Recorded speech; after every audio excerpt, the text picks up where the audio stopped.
Hola, buen día. Mi nombre es Alejandra Aguas y en compañía de mi compañera Luisa Suárez les vamos a hablar de dos casos muy importantes de intimidad versus libertad de expresión. Entonces, Luisa les contará más.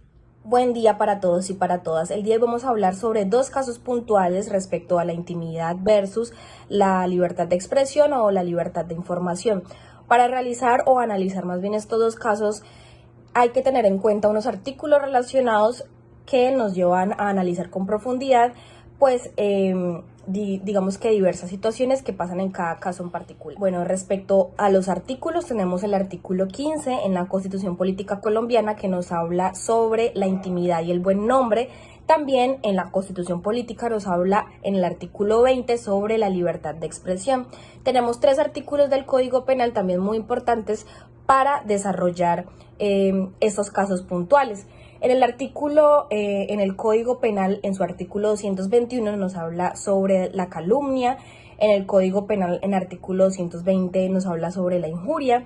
Y en el Código también nos habla en el artículo 134b el hostigamiento, que es algo muy importante y de lo que les vamos a hablar más adelante con mi compañera. Bueno, y en nuestro primer caso vamos a hablar sobre Agustín Muñoz, un joven argentino oriundo de Bariloche, que tenía 18 años y fue acusado falsamente sobre abuso sexual a una de sus amigas. ¿Qué pasó? El día 22 de diciembre de 2018, Agustín Muñoz y una de sus amigas, quien fue la que lo acusó, se encontraban en una marcha feminista en Argentina.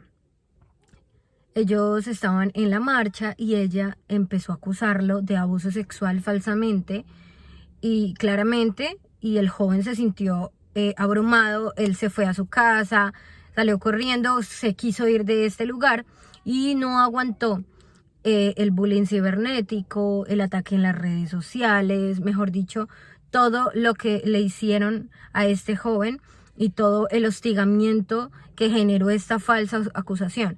Entonces, una semana después de esa acusación, se decidió, no soportó y decidió suicidarse.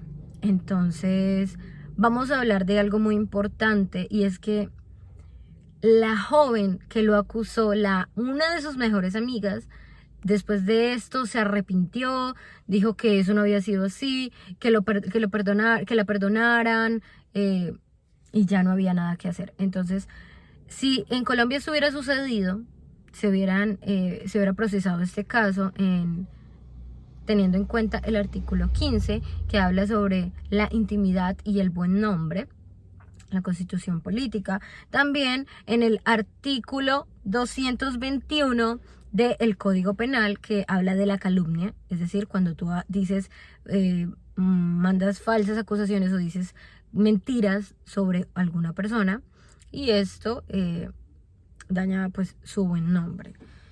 También nos hablamos del artículo 134b del Código Penal que habla sobre el hostigamiento, que fue lo que recibió el joven Agustín Muñoz en el transcurso de esa semana y por lo cual no aguantó y decidió quitarse la vida.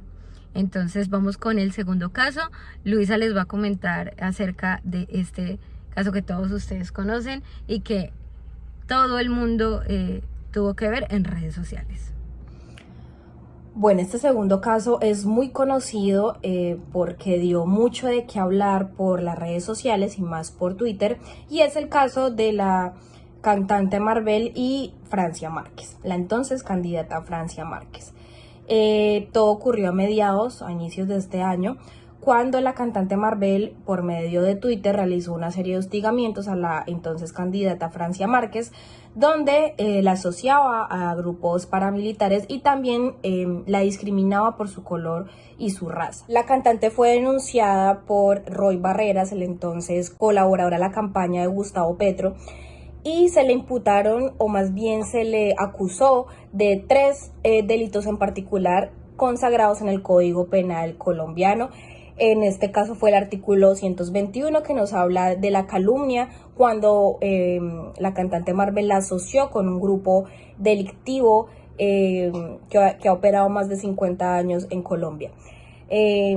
También nos habla del artículo 220 que nos cuenta, o más bien nos habla de la injuria cuando se mofó de ella y también realizó comentarios despectivos cuando la trató, o más bien le hizo alusión a un animal por su color y por su raza. En el Código Penal también nos habla el artículo 134b, que nos menciona el hostigamiento porque fueron tweets que fueron sistemáticos y que siempre atentaron hacia el buen nombre y hacia la integridad de la entonces candidata Francia Márquez. Este caso en particular nos demuestra el alcance que tienen las redes sociales y también hasta qué punto va la libertad de expresión, porque no todo es libertad de expresión. No podemos pasar por encima de las personas asociándolas con grupos delictivos sin ninguna razón, dañando su imagen y haciendo mofa de su color de piel o sus ideales políticos. Entonces digamos que la libertad de expresión está bien desde que exista el respeto y desde que exista una base digamos fundamentada en este caso para hacer acusaciones tan graves. Entonces es importante, y es una frase muy célebre, conocida, y es que mis derechos terminan cuando empiezan los derechos del otro. Entonces no podemos digamos que escudarnos con la libertad de expresión cuando existen personas que en realidad la usan como si fuera un instrumento también de guerra. Las palabras, digamos que en este caso tienen poder, pueden dañar la integridad de una persona y puede también acarrear denuncias como en este caso. Entonces es importante saber hasta qué punto va la libertad de expresión para que en esta medida no se atente y no se dañe la imagen de las personas por comentarios y por denuncias o acusaciones públicas que no tienen ningún peso y ninguna validez. Estos fueron los dos casos que presentamos junto con mi compañera Alejandra Aguas, quien les habla Luisa Fernanda Suárez, y pues esperamos que este análisis haya sido de gran provecho. Muchas gracias. Bueno, muchísimas gracias. Esto fue todo. Esperamos que les haya quedado claro los artículos y códigos penales que nos hablan sobre la intimidad y la libertad de expresión, que son dos cosas muy distintas, ¿sí? Nosotros tenemos derecho a la intimidad y también tenemos derecho a expresarnos libremente, pero esto tiene límites, entonces no hay que abusar de ellos. Hasta luego.